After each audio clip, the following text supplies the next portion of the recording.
ज्यादा तेल खरीद लिया था रशिया से कि भारत यूरोप को टॉप फ्यूल एक्सपोर्टर बन गया था। ट्रेड करी तो भारत ने रुपी मैकेनिज्म रशिया के साथ एक्टिवेट कर लिया, यानी कि हम जो तुम्हारे साथ ट्रेड करेंगे अरबों डॉलर की, उसमें डॉलर का कोई भी रोल नहीं होगा। अमेरिका ने हमारे ऊपर सैंक्शंस लगा दिया है, हमारे 300 बिलियन डॉलर जो है कन्फिस्केट कर दिए हैं, हम ट्रेड नहीं कर सकते। पर सबसे बड़ी बात है इसके अंदर उन्होंने चाइनीज युआन को नहीं चुना। तो रुपी इंटरनेशनलाइजेशन में एक बहुत बड़ा कदम होता हुआ दिख रहा है, जिसके साथ डॉलर को रिप्लेस रुपी कर रहा है रशिया और बांग्लादेश के ट्रेड में। जी हाँ, रशिया बांग्लादेश पे दबाव बना रहा है और कह रहा है कि जो तुम्हारा लोन है वो तुम्हें रीपे करना है। जब रशिया के ऊपर सैंक्शंस पीक पर थे, I am talking about the year 22, 23, 24, मैं तब की बात कर रहा हूं, यूक्रेन की लड़ाई शुरू हो चुकी थी और पीक पे सैंक्शंस लगे हुए थे। जब किसी को यह नहीं पता था कि ईरान की लड़ाई भी शुरू होने वाली है, तो भारत ने रशिया के साथ ट्रेड करा ऑयल में, और भारत ने खूब तेल खरीदा रूस से, खूब तेल खरीदा, और कई बार तो भारत ने ऐसा किया कि पेमेंट रशिया को रुपए में करी, और करेंसीज में भी करी, रुपए में भी करी। भारत ने रूसी तेल को रिफाइन करके यूरोप में बेचा, और 2024 में भारत जो था वो टॉप एक्सपोर्टर ऑफ ऑयल बन गया यूरोप को। तब जाके सऊदी अरब को यह पता लगा कि इनके पास तो तेल ही नहीं है, टॉप एक्सपोर्टर कहां से बन गया। लेकिन भारत ने इतना तेल खरीद लिया था, इतना ज्यादा तेल खरीद लिया था रशिया से कि भारत यूरोप को टॉप फ्यूल एक्सपोर्टर बन गया था। उस कहानी का आज की कहानी से क्या लिंक है? जब भारत ने रशिया के साथ ट्रेड करी तो भारत ने रुपी मैकेनिज्म रशिया के साथ एक्टिवेट कर लिया, यानी कि हम जो तुम्हारे साथ ट्रेड करेंगे अरबों डॉलर की, उसमें डॉलर का कोई भी रोल नहीं होगा, राइट? अब जो रोजाटॉम कंपनी है रशिया की, जो कि बांग्लादेश में न्यूक्लियर पावर प्लांट बना रही है 2500 मेगावाट वाला, इसको पैसे कैसे देने हैं? क्योंकि जाहिर सी बात है बांग्लादेश डॉलर तो दे नहीं पाएगा, डॉलर नहीं दे पाएगा, डॉलर भारत भी नहीं दे पाएगा, कोई भी नहीं दे पाएगा, क्योंकि वो जो नेटवर्क है वो वेस्टर्न कंट्रीज ने, खासतौर से यूएस ने, वो काट दिया है। इसीलिए 7 अरब डॉलर जो भारत को देने थे ईरान को, भारत वो भी नहीं दे पा रहा। डॉलर की कमी नहीं है, आप दे नहीं पा रहे, स्विफ्ट नेटवर्क आपका काट दिया है, इंटरनेशनल पेमेंट गेटवे है, पेमेंट सिस्टम है, उससे ईरान और रशिया दोनों के दोनों डिस्कनेक्टेड है।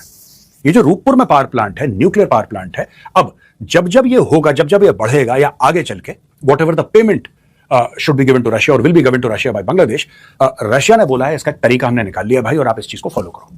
आप एक काम करो, हमें पेमेंट जो है इंडियन रुपीज में करो। अब now this has become some sort of a talking point. America को इस चीज का यह बुरा लग रहा है कि यार ये तो डॉलर की अहमियत ही नहीं रह गई, दुनिया भर में पेमेंट सिर्फ डॉलर से होती थी। अब इन लोगों ने कौन सा नया शगुफा छोड़ दिया कि इंडियन रुपीज में पेमेंट होगी? इंडिया थोड़ा ना मना करने वाला है। रशिया ने ऐसा क्यों बोला दोस्तों? अब कई लोग ये भी सवाल पूछेंगे कि यार चीन को भी तो कह सकते थे, चीन को भी तो कह सकते थे कि चाइनीज करेंसी में दो। बात यह है कि ये जो रुपी वाला मामला है ना, वो मैकेनिज्म जैसे इंडिया और रशिया के बीच में है, वही मैकेनिज्म इंडिया और बांग्लादेश के बीच में भी है। You understand? So they have this mechanism, it is easier. China और बांग्लादेश के बीच में अभी तक ये मैकेनिज्म बना नहीं है। अब इससे हुआ क्या है, डॉलर को कैसे फर्क पड़ेगा? एक मॉडल क्लियर हो गया दोस्तों, इसमें आता है बीच में ब्रिक्स। आप जानते हैं ब्रिक्स एक प्लेटफॉर्म है, and BRICS is basically Brazil, Russia, India, China, South Africa. पहले ब्रिक हुआ करता था, ब्रिक्स हो गया, साउथ अफ्रीका को ऐसा और लग गया, और इसमें ब्रिक्स प्लस हैं, फिर और 10 कंट्रीज हैं जितनी भी हैं, and but permanent members, the founding members are BRICS. ये जो इकोनॉमीज हैं, these are upcoming economies, these are growing economies. China एक इकोनॉमिक सुपर पावर है, इसमें बोलने में कोई डाउट नहीं, कोई शर्म नहीं होनी चाहिए, it's a fact. China is if not a military super power, China is at least an economic super power. सारी कंट्री चाहती हैं कि ये जो डॉलर का जुल्म है ये बंद हो जाए, राइट? और मैं आपको बता रहा हूं कि ये इतना बड़ा एक वाकया है जिसमें रशिया ये कह रहा है कि साहब इतने अरब dollar, just imagine, this is exactly 11.38 billion dollars जो देनदारी है बांग्लादेश की, और 11.38 बिलियन डॉलर्स की देनदारी बांग्लादेश इंडियन रुपीस में देगा। नाउ यू कैन अंडरस्टैंड ये कितना बड़ा सम है for countries involved. I mean कि रुपी में ऐसी पेमेंट हम लोग सुनते नहीं है ना कि रुपी में अरबों डॉलर की पेमेंट हो गई। रूस से तेल खरीदा तब आपने दिया, separate case, that is bilateral. यहां पे इंडियन करेंसी को एग्जैक्टली वैसे ही यूज किया जा रहा है जैसे कि डॉलर है, मैं इसकी बात कर रहा हूं। अमेरिका ने हमारे ऊपर सैंक्शंस लगा दिया है, हमारे 300 बिलियन डॉलर जो है कन्फिस्केट कर दिए हैं, हम ट्रेड नहीं कर सकते। पर सबसे बड़ी बात है इसके अंदर उन्होंने चाइनीज युआन को नहीं चुना, उन्होंने इंडियन रुपी को चुना है। ये बताता है कि हाउ मच ट्रस्ट जो है पुतिन की सरकार जो है भारत के ऊपर ट्रस्ट करती है। तो ये बहुत बड़ी डिप्लोमेटिक एक तरह से विक्ट्री है भारत की over America and China both together. और एक तरह से इंडिया और रशिया का जो ये स्ट्रेटेजिक पार्टनरशिप है, इट इज़ नाउ एक्सपेंडिंग, जिसके अंदर आप देखिए इंडियन स्फीयर ऑफ इन्फ्लुएंस बढ़ता जा रहा है। पहले भी देखिए कि सुखोई के प्लेन से जो रशिया ने बहुत सारी कंट्रीज को एक्सपोर्ट किया है, उनके सारे कॉन्ट्रैक्ट जो है भारत को आ रहे हैं। ब्रह्मोस मिसाइल जो है भारत और रशिया का जॉइंट प्रोडक्शन, जॉइंट इनोवेशन के थ्रू बनाया गया है और हम उसको एक एक्सपोर्ट कर रहे हैं इंडोनेशिया को, वियतनाम को, फिलीपाइंस को, और अभी बात हो रही है कि इवन सऊदी और शायद यूएई भी हमसे लेने को तैयार हो गए। अपार्ट फ्रॉम ग्रीस, साइप्रस, वो भी तैयार हो रहे हैं। तो इससे आप देख लीजिए भारत का जो डंका है, भारत का जो स्फीयर ऑफ इन्फ्लुएंस है वो बढ़ती जा रही है और इसमें रशिया भारत को अपना एक स्ट्रेटेजिक पार्टनर मानता है। अंबर जी, ये बहुत बड़ी बात है और इसमें रशिया ने बोल दिया है कि एक जो रशियन बैंक है वो खुलेगा, उसकी ब्रांच खुलेगी ढाका के अंदर और एक डेडिकेटेड जो पेमेंट इंफ्रास्ट्रक्चर है वो बनाने की बात की गई है। सबसे बड़ी बात है कि जो ढाका को, जो वहां पर एक रोपुर में न्यूक्लियर प्लांट जो है वो बना रहा है रशिया, और ये इसकी जो ट्रायल और टेस्टिंग है वो अगस्त में चालू होने वाली है, नेक्स्ट मंथ। और आज की डेट में रशिया को पेमेंट नहीं कर पा रहा है बांग्लादेश। अब रशिया ने बोल दिया है कि हमारी एक बैंक आपके यहाँ पे खुलेंगे, पैसा आप इंडियन रुपीस में उधर पेमेंट कर सकते हैं, क्योंकि अगर आपको न्यूक्लियर प्लांट के लिए यूरेनियम भी चाहिएगा और यूरेनियम के लिए पैसे देने पड़ेंगे। और इसी के लिए आप देखिए कि ये जो अरेंजमेंट है ये एक तरह से बांग्लादेश और रशिया के जो इंटर गवर्नमेंटल कमीशन है उन्होंने तय किया है। अब सबसे बड़ी बात आप ये भी देखिए कि रशिया जो है वो घुस रहा है बांग्लादेश के अंदर, वहां पर वो चाइना और अमेरिका दोनों के खिलाफ एक तरह से वो भारत की हेल्प के लिए आ रहा है। और 19 अच्छा हमेश, यहाँ से मैं एक सवाल पूछना चाहती हूँ कि हम अभी ये पूरी इनकी जो ट्राई पार्टी राइवलरी है इसमें जाएं, इससे पहले मैं भारत को लेकर सवाल पूछना चाहती हूँ आपसे कि अगर ये मैकेनिज्म लागू होता है तो इंडियन रुपी की जो इंटरनेशनल एक्सेप्टेबिलिटी है वो कितनी बढ़ सकती है? देखिए, इंडियन रुपी की इंटरनेशनल एक्सेप्टेबिलिटी बढ़ती जा रही है क्योंकि बहुत सारी कंट्रीज के अंदर आपने देखा है कि इंडियन रुपी जो है यूपीआई, उसका डिजिटल पेमेंट्स वहां पर चालू हो चुका है, completely bypassing the dollar based Swift का जो इंटरनेशनल फ्रेमवर्क है उसको बाईपास कर रहा है, जिसके कारण जो पेमेंट्स है सेकंड्स में होते जा रहे हैं। कन्वर्शन कॉस्ट जो 5 to 6% लगता था वो नहीं हो रहा है, रेमिटेंसेस के लिए यूज किया जा रहा है। पर अमर जी, यहाँ पर तो एक चीज आप देखिए कि रशिया बोल रहा है कि अगर आपको हमसे ट्रेड करना है तो आपको इंडियन रुपीस में आपको करना पड़ेगा। ये एक बहुत ही एक डिफरेंट मैकेनिज्म है। हमेशा हम इंडियन रुपी को बात करते थे कि ट्रेड इनवॉइसिंग इंडियन रुपीस में होती है बिटवीन टू कंट्रीज, दोनों के बीच में लोकल करेंसी के अंदर ट्रेड सेटलमेंट होगा।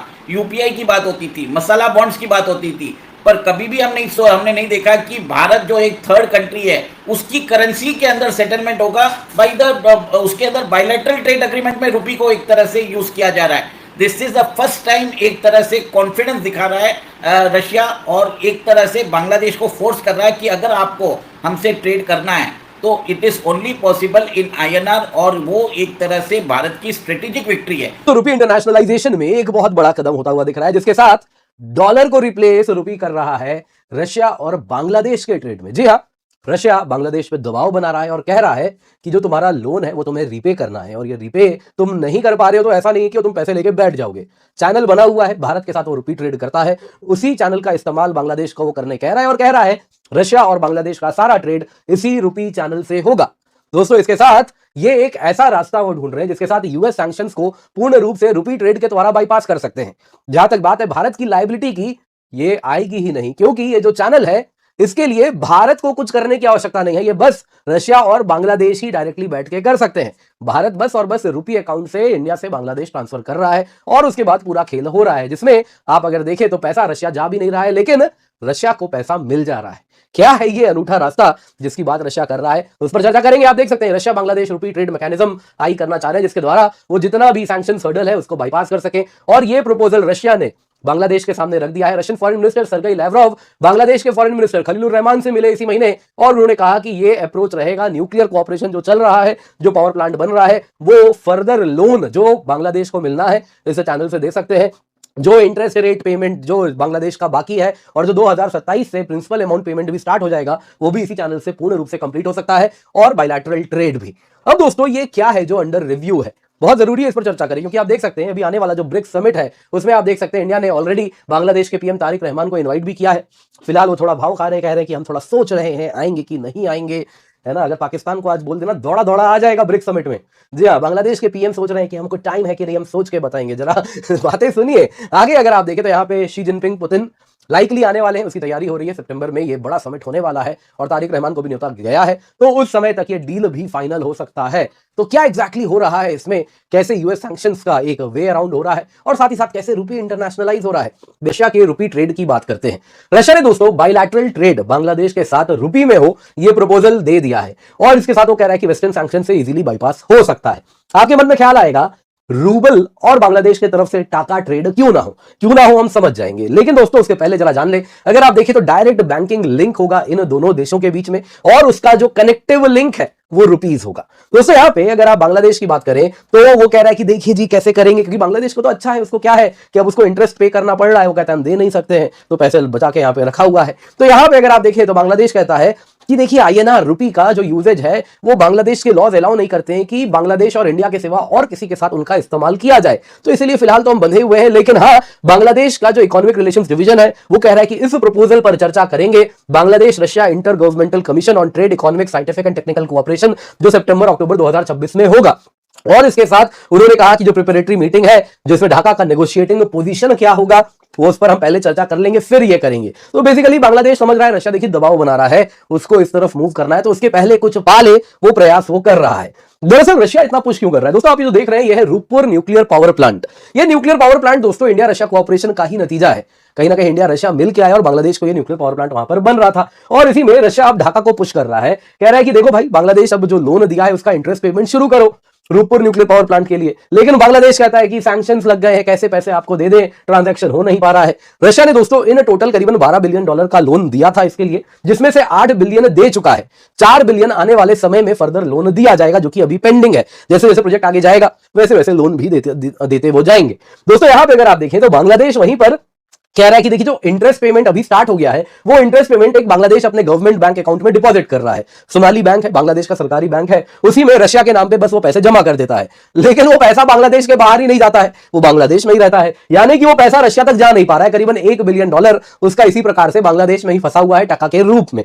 रशिया और बांग्लादेश के बीच जो इंडियन रुपीज में ट्रेड सेटलमेंट का जो चक्कर चल रहा है ये अपने आप में एक बहुत बड़ा गेम चेंजर हो सकता है। असल में बात ये हो रहा है कि रशिया पर इतने सारे वेस्टर्न सैंक्शन लगे हुए, उनके लिए इंटरनेशनल मार्केट में डॉलर या बाकी वेस्टर्न करेंसी में पेमेंट लेना या देना एकदम नामुमकिन सा हो गया है। अब ऐसी हालत में रशिया और बांग्लादेश के बीच जो सबसे बड़ा प्रोजेक्ट चल रहा है रूपपुर न्यूक्लियर प्लांट, उसकी पैसे फंस गया है। पहले ये सोचा गया था तो इसका हिसाब किताब चाइनीज युआन में करेंगे और वो आइडिया उतना चला नहीं। तो अब बात ये चल रहा है दोस्तों कि क्यों ना इसको इंडियन रुपीज में आईएनआर में सेटल किया जाए। अगर ये डील सच में ग्राउंड पर उतर जाती है तो इसके दो फायदे होंगे। पहला फायदा, एक तो बांग्लादेश के लिए रूपपुर प्रोजेक्ट के सारे रुपीज में पेमेंट तुरंत क्लियर हो जाएंगे और दूसरा ये कि उनके यूएस डॉलर पर डिपेंड ही नहीं रहना पड़ेगा। अब अगर इसको इंडिया के एंगल से देखें तो ये भारत की यूएस लॉन्ग टर्म स्ट्रेटेजी का एक बहुत ही सॉलिड हिस्सा है, जिसमें हम चाहते हैं कि पूरी दुनिया में इंडियन रुपीज का डिमांड बढ़े और लोग आपस के ट्रेड में रुपीज का यूज करें। इससे ग्लोबल स्टेज पर हमारी करेंसी का इन्फ्लुएंस और ज्यादा स्ट्रॉन्ग होगा। लेकिन इसका दूसरा पहलू भी है, इसमें कुछ चैलेंजेस हैं, जैसे कि बांग्लादेश का इंडिया के साथ ट्रेड डिफ्लिक्ट है, मतलब वो इंडिया से चीजें ज्यादा खरीदते हैं और बेचते रहते हैं। ऐसे में बांग्लादेश के पास खुद कितने इंडियन रुपीज नहीं होंगे कि वो रशिया को दे, तो उन्हें रुपये अरेंज करने में थोड़ी मुश्किल आ सकती है। प्लस वेस्टर्न सैंक्शन की वजह से ग्लोबल फाइनेंशियल एजेंसी की नजर भी ऐसी डील पर रहती है, तो इंडिया को भी काफी संभल कर चलना पड़ेगा ताकि हमारी बैंकिंग सिस्टम पर कोई निगेटिव असर ना पड़े। बाकी मिलाकर बात करें तो अगर ये रुपी पेमेंट मैकेनिज्म सक्सेसफुल इंप्लीमेंट हो जाता है तो ये सिर्फ एक पेमेंट मेथड नहीं रहेगा बल्कि डी-डॉलराइजेशन के खिलाफ एक बहुत बड़ा कदम बन जाएगा और रीजनल ट्रेड में इंडिया का रुतबा और ज्यादा ऊपर चला जाएगा।